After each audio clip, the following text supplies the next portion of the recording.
Assalamualaikum warahmatullahi wabarakatuh. Perkenalkan, nama saya Salma Zahira dari kelas 11 Farmasi Industri 2, absen 31. Di sini saya akan menjelaskan tentang sediaan semi padat. Tahap produksi sediaan semi padat. Berdasarkan dokumen master formula yang dirancang oleh bagian R&D, pada setiap tahapan proses produksi dilakukan serangkaian pengujian in process control atau IPC oleh bagian QC. Tahap produksi sediaan semi padat yang pertama, tahap penimbangan terhadap seluruh bahan.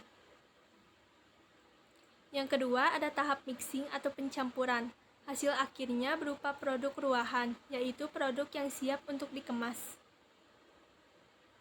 Yang ketiga, ada tahap filling, yaitu pengisian ke dalam kemasan primer, berupa wadah tertentu berdasarkan bentuknya. Yang keempat, ada tahap capping atau penutupan wadah primer.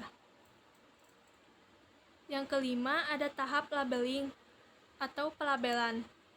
Produk yang sudah dikemas dapat dimasukkan ke dalam ruangan karantina untuk dilakukan pengujian atau pemeriksaan sediaan jadi. Selanjutnya ada eksipien sediaan semi padat atau disebut juga dengan basis. Setiap basis memiliki karakteristik atau sifat yang berbeda sesuai dengan penggunaannya.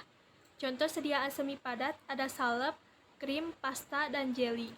Berdasarkan lipofilisitas atau hidrofilisitas, eksipien sediaan semi padat dibagi menjadi 5. Yang pertama, eksipien hidrofobik untuk basis salep hidrofobik. Basis jenis ini tidak mengandung air dan tidak memerlukan pengawet. Contohnya parafin air, parafin cair, dan vaselin. Yang kedua, eksipien basis absorpsi untuk salep basis serap, yaitu basis yang dapat menyerap air. Sebagian besar eksipien basis absorpsi tidak dapat dicuci dengan air. Contohnya lanolin.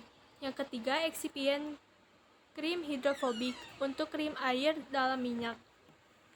Eksipien emulsi semi padat yang bersifat hidrofobik. Contohnya cold cream. Yang keempat, eksipien krim hidrofilik untuk krim minyak dalam air. Eksipien emulsi semi padat yang bersifat hidrofilik dan dapat dengan mudah dicuci dengan air. Contohnya vanishing cream.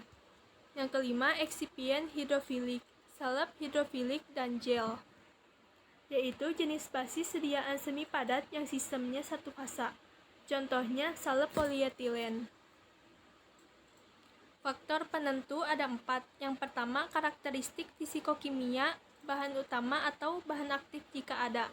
Yang kedua, aktivitas atau efek dan lokasi target yang diinginkan. Yang ketiga, pemilihan eksipien dan inkompatibilitas antar bahan.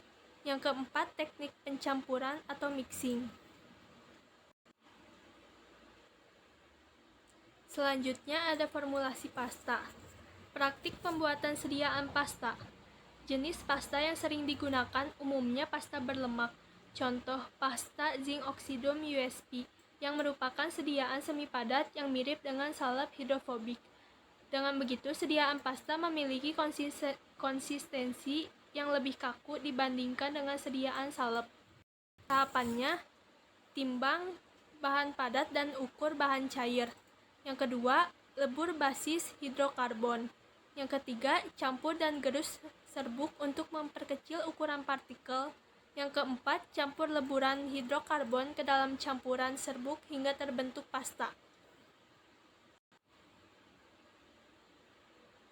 Berikut contoh peralatan produksi sediaan semi padat.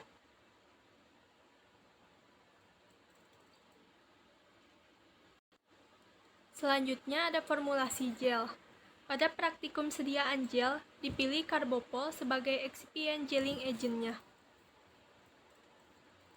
Tahapannya, yang pertama, timbang bahan padat dan ukur bahan cair. Yang kedua, kecilkan dan seragamkan ukuran partikel gelling agent.